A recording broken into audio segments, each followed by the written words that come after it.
கரூர் துயர சம்பவத்திற்கு பிறகு நடிகர் விஜயின் தமிழக வெற்றி கழகம் கட்சிக்குள் எதிர்பாராத முறையில் உள் அரசியல் நெருக்கடி வெடித்து கோஷ்டி மோதல்கள் தீவிரமாகி வருவதாக தகவல் வெளியாகியுள்ளது. வளர்ந்து வரும் புதிய கட்சிக்குள் அதிகார போட்டி வேகமாக தலை தூக்கி விஜயின் தலைவலியை அதிகரித்துள்ளது என்றே கூறப்படுகிறது. கட்சியின் பொதுச் செயலாளராக உள்ள புசி ஆனந்த் கட்சியின் ஆரம்ப கட்டத்தை முழுமையாக கட்டுப்படுத்தியவர். மாவட்ட செயலாளர்கள் முதல் முக்கிய பொறுப்புகள் வரை அனைத்திலும் ஆனந்தின் தாக்கத்தால் தான் அமைந்தது.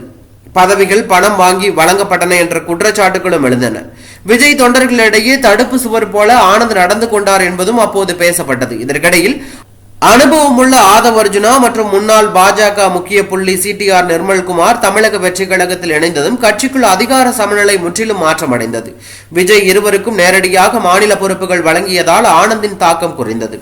ஆதவ் அர்ஜுனா கட்சியில் பல அமைப்புகளை மாற்றங்களை கொண்டு வந்தார். நிர்மல்குமார் ஊடகங்களில் தமிழக வெற்றி கழகத்தின் முக்கிய முகமாக மாறினார். இதனால் அவர்களுக்கான செல்வாக்கு அதிகரிக்க ஆனந்துக்கு மனக்கசப்பு ஏற்பட்டதாக உள்ளக வட்டாரங்கள் தெரிவிக்கின்றன. இந்த நிலையில் வியூக நிபுணர் ஜான் ஆரோக்கியசாமி சேர்வதும் கட்சிக்குள் அதிகார சமநிலையை இன்னும் சிக்கலாக்கியது.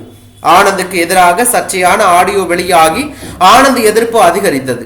கரூர் சம்பவத்திற்கு பிறகு விஜய் பொறுப்புகளை ஒரே நபர் கையில் வைக்காமல் பல்வேறு தலைவர்களுக்கு பிரித்தளித்தது உள் மோதலை வேகப்படுத்தியது.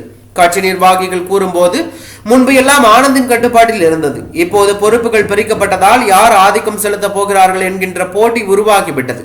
மாவட்ட செயலாளர்களை தங்கள் பக்கம் திருப்ப ஆதவ் அர்ஜுனா, நிர்மல், ஜான் ஆகியோருக்குள் மௌன போராட்டம் நடக்கிறது. தமிழக வெற்றி கழகம் தற்போது யார் கட்டுப்பாட்டுக்குள் உள்ளது என்ற நிலை மோதி தற்போது தாவேக மாட்டிக்கொண்டு உள்ளது.